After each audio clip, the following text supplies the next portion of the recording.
আজকের এক ঐতিহাসিক মুহূর্তে আমরা উপস্থিত হয়েছি, যেখানে আমরা সংস্কারের পক্ষে থাকা, বাংলাদেশের আজাদির পক্ষে থাকা এবং বৈষম্য বিরোধী দুর্নীতি বাংলাদেশের পক্ষে থাকা অনেকগুলো রাজনৈতিক দল একত্রে একটি প্ল্যাটফর্মে এসেছি, যেখানে আমরা ঐক্যবদ্ধভাবে আসন্ন জাতীয় নির্বাচন এবং গণভোটে অংশগ্রহণ করব বলে সিদ্ধান্ত নিয়েছি।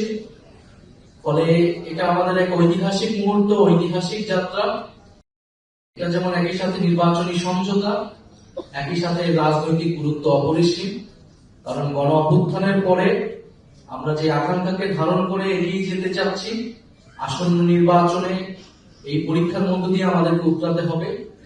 ফলে আমাদের সেই গণ অভ্যুত্থানের আকাঙ্ক্ষিত আমাদের মহান মুক্তিযুদ্ধের সাম্য, মানবিক মর্যাদা এবং সামাজিক সুবিচারের বাংলাদেশ এবং আমাদের 1947 সালের যে আজাদির লড়াই, সকল ঐতিহাসিক লড়াইকে ধারণ করে আমরা এই আসন্ন নির্বাচন এবং গণভোটে একত্রে কাজ করব, ঐক্যবদ্ধ কাজ করব।